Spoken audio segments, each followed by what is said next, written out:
ನಮಸ್ಕಾರ. ಅಖಾಡ ಬಿಗ್ ಫೈಟ್ಗೆ ಸ್ವಾಗತ. ನಾನು ಪ್ರಭು ಹಾದಿಮನಿ. ಇವತ್ತು ಬಹುನಿರೀಕ್ಷಿತ ಕೇಂದ್ರ ಸರ್ಕಾರದ ಬಜೆಟ್ ಮಂಡನೆಯಾಗಿದೆ. ಸತತವಾಗಿ 9ನೇ ಬಾರಿಗೆ ವಿತ್ತ ಸಚಿವೆ ನಿರ್ಮಲಾ ಸೀತಾರಾಮನ್ ಆಯವ್ಯಯವನ್ನು ಮಂಡಿಸಿದ್ದಾರೆ. ಬಟ್ ದೇಶದ ಜನ ಬಹಳ ಕುತೂಹಲದಿಂದ ಕಾಯ್ತಾ ಇದ್ರು, ನಮಗೇನು ಗಿಫ್ಟ್ ಕೊಡ್ತಾರೆ ಅಂಥೇಳಿ. ಬಡವರು ಮಧ್ಯಮ ವರ್ಗದವ್ರಿಗೆ ಬಹಳ ಆಸೆ ಕನಸಿತ್ತು. ಬಟ್ ಓವರಾಲ್ ಬಜೆಟ್ ನೋಡಿದಾಗ ಸಾಕಷ್ಟು ಪರ ವಿರೋಧ ಚರ್ಚೆ ಆಗ್ತಾ ಇದೆ.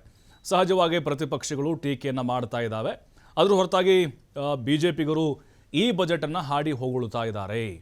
ಸುಮಾರು 53 ಲಕ್ಷ ಕೋಟಿ ಗಾತ್ರದ ಬಜೆಟ್ ಇದಾಗಿತ್ತು. ಹಾಗಾದರೆ ಯಾವ ವಲಯಕ್ಕೆ ಎಷ್ಟೆಷ್ಟು ಒಂದು ಕೊಡುಗೆಯನ್ನು ಕೊಡಲಾಗಿದೆ, ನಾವು ನಿಮಗೆ ಅಂಕಿಅಂಶಗಳನ್ನು ಕೂಡ ವಿವರಣೆಯನ್ನು ಕೊಡ್ತಾ ಇದ್ವಿ. ಬಟ್ ಇಲ್ಲಿ ಮಹಿಳೆಯರಿಗೆ ಮತ್ತು ಕೂಲಿ ಕಾರ್ಮಿಕರಿಗೆ, ರೈತರಿಗೆ, ಜೊತೆಗೆ ಉದ್ಯಮವನ್ನು ಮಾಡುವಂಥವ್ರಿಗೆ, ಸ್ಮಾಲ್ ಸ್ಕೇಲ್ ಇಂಡಸ್ಟ್ರಿಯವ್ರಿಗೆ ಮತ್ತು ಆದಾಯ ತೆರಿಗೆ ಕಟ್ಟುವಂಥವ್ರಿಗೆ ಯಾವ ರೀತಿ ಇಲ್ಲಿ ಅನುಕೂಲಗಳನ್ನು ಮಾಡಿಕೊಡಲಾಗಿದೆ. ಕಳೆದ ಬಜೆಟ್ಗೂ ಈ ಬಜೆಟ್ಗೂ ಏನು ವ್ಯತ್ಯಾಸ ಇದೆ? ಕಳೆದ ಬಾರಿ ಮಾಡಿದಂಥ ಘೋಷಣೆಗಳು ಈಡೇರಿದೆಯಾ ಇಲ್ವಾ, ಅಥವಾ ಖರ್ಚು ಆಗಿದೆಯಾ, ಬ್ಯಾಲೆನ್ಸ್ ಎಷ್ಟಿದೆ, ಕೇಂದ್ರ ಸರ್ಕಾರದ ಸಾಲ ಎಷ್ಟು ಪ್ರಮಾಣಕ್ಕೆ ಹೊಡೆತವನ್ನು ಕೊಡಬಹುದು, ಚಿನ್ನ ಬೆಳ್ಳಿ ದರದಲ್ಲಿ ಮತ್ತೆ ಭಾರಿ ಬದಲಾವಣೆಗಳಾಗುವಂಥ ಸಾಧ್ಯತೆಗಳಿದಾವ. ನೋಡಿ, ಈಗ ಸ್ಲ್ಯಾಬ್ನಲ್ಲಿ ಯಾವುದೇ ಕೂಡ ಬದಲಾವಣೆಯನ್ನು ಮಾಡಿಲ್ಲ, ಯಥಾಸ್ಥಿತಿಯನ್ನು ಮುಂದುವರಿಸಿದ್ದಾರೆ. ಇದರ ಹಿಂದಿನ ಸ್ಟ್ರಾಟಜಿ ಏನಿರ್ಬೋದು? ಪಂಚರಾಜ್ಯಗಳಿಗೆ ಬಂಪರ್ ಗಿಫ್ಟನ್ನು ಕೊಟ್ಟಿದ್ದಾರೆ. ಅದರ ಹಿಂದಿನ ಲೆಕ್ಕಾಚಾರಗಳು ಏನು? ಅದರ ಜೊತೆಗೆ ಷೇರು ಮಾರುಕಟ್ಟೆ ಕೂಡ ಶೇಕ್ ಆಗಿದೆ. ಆರ್ಥಿಕ ವಲಯದಲ್ಲಿ ಯಾವೆಲ್ಲ ಬದಲಾವಣೆಗಳನ್ನು ನಾವು ಮುಂದಿನ ದಿನಗಳಲ್ಲಿ ಕಾಣಬಹುದು? ಓವರಾಲ್ ಈ ಬಜೆಟಿನ ಬಗ್ಗೆ ಜನ ಏನು ಹೇಳ್ತಾರೆ, ಅತಿಥಿಗಳು ಏನು ಹೇಳ್ತಾರೆ, ಇದ್ರ ಬಗ್ಗೆ ಮಾತಾಡಲಿಕ್ಕೆ ನಮ್ಮ ಜೊತೆಗೆ ಅತಿಥಿಗಳು ಜಾಯ್ನ್ ಆಗಿದ್ದಾರೆ. ಅವರ ಕಾರ್ಯಕ್ರಮಕ್ಕೆ ಸ್ವಾಗತ ಮಾಡ್ತಾ ಇದ್ದೀನಿ. ಕಾಂಗ್ರೆಸ್ ವಕ್ತಾರಾಗಿರುವಂಥ ವಿಠಲ್ ಶೆಟ್ಟಿ ಅವರು ಜಾಯ್ನ್ ಆಗಿದ್ದಾರೆ. ಸರ್ ನಮಸ್ತೆ, ಕಾರ್ಯಕ್ರಮಕ್ಕೆ ಸ್ವಾಗತ ನಿಮಗೆ. BJP ವಕ್ತಾರಾಗಿರುವಂಥ ಉತ್ಕರ್ಷ್ ಅವರು ಜಾಯ್ನ್ ಆಗಿದ್ದಾರೆ. ಸರ್ ನಮಸ್ತೆ, ಕಾರ್ಯಕ್ರಮಕ್ಕೆ ಸ್ವಾಗತ.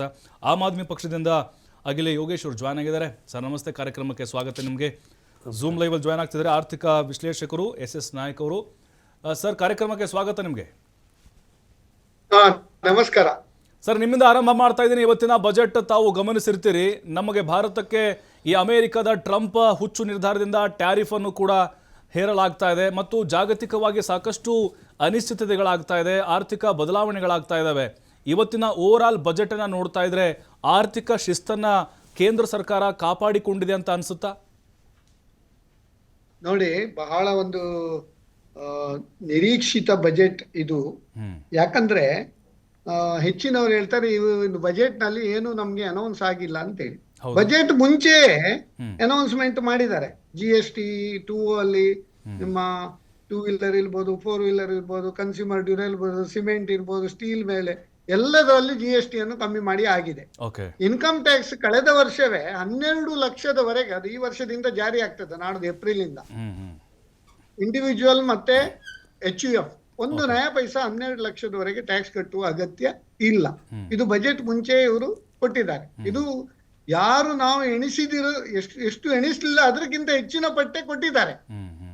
ಈಗ ನೀವು ಜಾಗತಿಕ ಈ ಒಂದು ಅಪ್ಸ್ ಅಂಡ್ ಡೌನ್ಸ್, ಅದರಲ್ಲಿ ಭಾರತ ಇಷ್ಟು ಸದೃಢವಾಗಿದೆ ಅಂತ ಹೇಳಿದ್ರೆ ನಾವು ಹೆಮ್ಮೆ ಪಡಬೇಕು. ಯಾಕಂದ್ರೆ ನಾವು ಹೇಳ್ತೇವೆ, ಜಗವೆಲ್ಲ ಮಲಗಿರಲು ಅವನೊಬ್ಬ ಎದ್ದ, ಅವನೇ ಗೌತಮ ಬುದ್ಧ ಅಂತೇಳಿ. ಅದರಲ್ಲಿ ನಾವೀಗ ಸ್ವಲ್ಪ ಚೇಂಜ್ ಮಾಡಬಹುದು. ಜಗವೆಲ್ಲ ಮಲಗಿರಲು ಅವನೊಬ್ಬ ಎದ್ದ, ಅವನೇ ಭಾರತ ರಾಷ್ಟ್ರ ಪ್ರಬುದ್ಧ ಅಂತೇಳಿ. ಯಾಕಂದ್ರೆ ನಮ್ಮ GDP ಇಡೀ ಪ್ರಪಂಚದಲ್ಲಿ ಅತ್ಯಂತ ವೇಗವಾಗಿ ಒಂದು ಆರ್ಥಿಕ ಅಭಿವೃದ್ಧಿಯನ್ನು ಹೊಂದ್ತಾ ಇರುವ ದೇಶ ಇದ್ರೆ ನಮ್ಮ ಭಾರತ. ಇತ್ತೀಚೆಗೆ ನಾವು ಜಪಾನ್ ಅನ್ನು ಕೂಡ ಹಿಂದೆ ಹಾಕಿ ಈಗ ಪ್ರಪಂಚದ 4ನೇ ದೊಡ್ಡ ಆರ್ಥಿಕ ಶಕ್ತಿಯಾಗಿ ಹೊರಹೊಮ್ಮಿದ್ದೇವೆ. ಮತ್ತೆ ಈ 53.50 ಲಕ್ಷ ಕೋಟಿ ಗಾತ್ರದ ಇಷ್ಟು ದೊಡ್ಡ ಬಜೆಟ್ ಮಂಡನೆ ಮಾಡಿಯೂ ಆರ್ಥಿಕ ಶಿಸ್ತನ್ನು ಕಾಪಾಡಿದ್ದಾರೆ.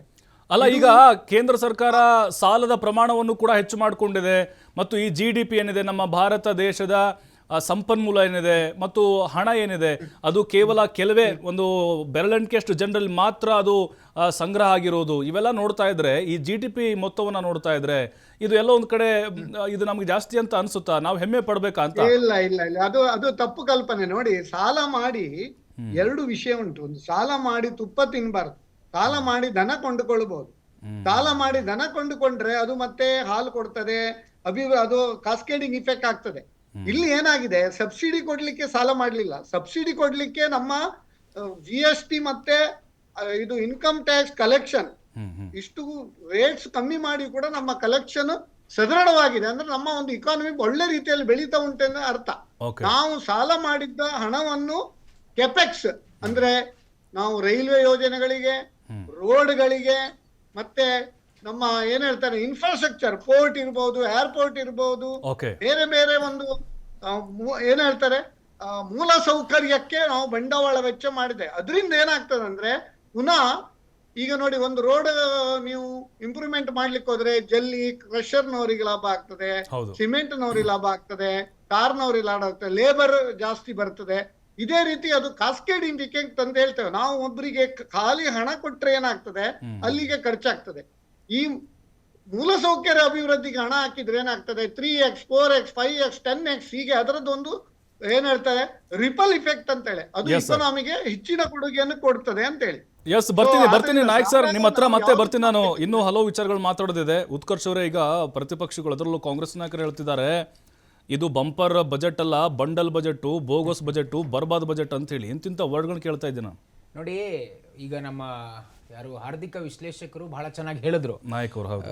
ನಾಯಕ್ ಅವರು ಬಹಳ ಸ್ಪಷ್ಟವಾಗಿ ಇವತ್ತಿನ ಏನು ಬಜೆಟ್ ಅನ್ನ ಬಹಳ ಪ್ರಮುಖವಾಗಿ ಗಮನಿಸಿದಾಗ ಜನಪರವಾಗಿರ್ತಕ್ಕಂಥ ಬಜೆಟ್ ಅಂತ ಬಹಳ ಸ್ಪಷ್ಟವಾಗಿ ಹೇಳ್ಬೋದು. ಮತ್ತೆ ವಿಶೇಷತೆ ಏನು ಅಂತಂದ್ರೆ, ಒಬ್ಬ ಮಹಿಳೆ 9ನೇ ಬಾರಿಗೆ ಬಜೆಟ್ ಅನ್ನ ಮಂಡನೆ ಮಾಡಿರ್ತಕ್ಕಂಥದ್ದು. ಈಗ ನಾವೆಲ್ಲ ಕೂಡ ಪ್ರಧಾನಮಂತ್ರಿಗಳು ನಾರಿ ಶಕ್ತಿ ಬಗ್ಗೆ ಮಾತಾಡ್ತಾರೆ. ನಾರಿ ಶಕ್ತಿ ಇವತ್ತು ಇಂಪ್ಲಿಮೆಂಟೇಷನ್ ಆಗಿದೆ ರೀ, ಬರೀ ಭಾಷಣಕ್ಕೆ ಸೀಮಿತ ಮಾಡಿಲ್ಲ ಪ್ರಧಾನಮಂತ್ರಿಗಳು ನಾರಿ ಶಕ್ತಿ ಘೋಷಣೆ. ಇವತ್ತೊಬ್ಬ ಮಹಿಳೆ 9ನೇ ಬಾರಿಗೆ ಬಜೆಟ್ ಅನ್ನ ಮಂಡನೆ ಮಾಡಿರ್ತಕ್ಕಂಥದ್ದು ಯಶಸ್ವಿ ಬಜೆಟ್ ಅನ್ನ.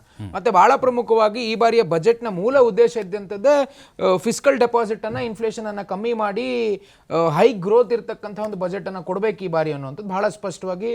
ಆಮೇಲೆ ಅನೇಕ ನಮ್ಮ ಮೇಕ್ ಇನ್ ಇಂಡಿಯಾ, ಆತ್ಮನಿರ್ಭರ ಭಾರತದ ಚಿಂತನೆಗಳೇನಿತ್ತು ಅವೆಲ್ಲದರ ಉದ್ದೇಶವನ್ನು ಈ ಬಾರಿ ಬಜೆಟ್ ನಲ್ಲಿ ನಾವು ಸೇರಿಸ್ಕೋಬೇಕು ಅಂತ ಬಹಳ ಸ್ಪಷ್ಟವಾಗಿ ಅದೇ ನಿಟ್ಟಿನಲ್ಲಿ ಬಜೆಟ್ ಅನ್ನು ಆಗಿರ್ತಕ್ಕಂಥದ್ದು. ಮತ್ತೆ ಬಹಳ ಪ್ರಮುಖವಾಗಿ ಈಗ ಬಹಳ ಸವಾಲುಗಳು ನಮ್ಗೆ ಯಾವಾಗಲೂ ಕೇಂದ್ರ ಸರ್ಕಾರದ ಮೇಲೆ ಏನು ಅಂತಂದ್ರೆ, ನೀವು ಕರ್ನಾಟಕಕ್ಕೆ ಮೋಸ ಮಾಡ್ತಾ ಇದ್ದೀರಾ, ಕರ್ನಾಟಕಕ್ಕೆ ಅನ್ಯಾಯ ಮಾಡ್ತಾ ಇದ್ದೀರಾ ಅಂತ ಸದಾ ಸರ್ವೇ ಸಾಮಾನ್ಯ ಕಾಂಗ್ರೆಸ್ನವರು ಆರೋಪ ಮಾಡ್ತಕ್ಕಂಥ. ಆದರೆ ವಿಶೇಷವಾಗಿ ಈ ಬಾರಿ ಕರ್ನಾಟಕದ ಮಟ್ಟಿಗೆ ಹೇಳಬೇಕು ಅಂತಂದ್ರೆ, ನಾನು ಇತ್ತೀಚೆಗೆ ರೆಕಾರ್ಡ್ಸ್ ನೋಡ್ತಾ ಇದ್ದೆ ಬಜೆಟ್ ಅನ್ನು ಓದಬೇಕಾದ್ರೆ, ಡಿವಲ್ಯೂಷನ್ ಅಮೌಂಟ್ 3.67 ಇದ್ದಂಥದ್ದು 4.17ಗೆ ತಗೊಂಡು ಈ ಬಾರಿ 62,000 ಕೋಟಿ ನಮಗೆ ಎಕ್ಸ್ಟ್ರಾ ಟ್ಯಾಕ್ಸ್ ಡಿವಲ್ಯೂಷನ್ ಅಮೌಂಟ್ ಅನ್ನು ಕೊಟ್ಟಿರ್ತಕ್ಕಂಥದ್ದು ಒಂದಾದರೆ, ಮತ್ತೆ ಬಹಳ ಪ್ರಮುಖವಾಗಿ ಮಲೆನಾಡು ಬೆಲ್ಟು, ಮಂಗಳೂರಿನ ಭಾಗದಲ್ಲಿ ಏನಿವತ್ತು ತೆಂಗು ಮತ್ತು ಅಡಿಕೆಯನ್ನು ಬೆಳೀತಕ್ಕಂಥ ಬೆಳೆಗಾರರಿದ್ದಾರೆ, ಗೋಡಂಬಿ ಬೆಳೆಗಾರರಿಗೆ ಬಂಪರ್ ಲಾಟ್ರಿಯನ್ನು ಈ ಬಾರಿ ಬಜೆಟ್ನಲ್ಲಿ ಘೋಷಣೆ ಮಾಡಿರ್ತಕ್ಕಂಥದ್ದು ಬಹಳ ಸ್ಪಷ್ಟವಾಗಿ.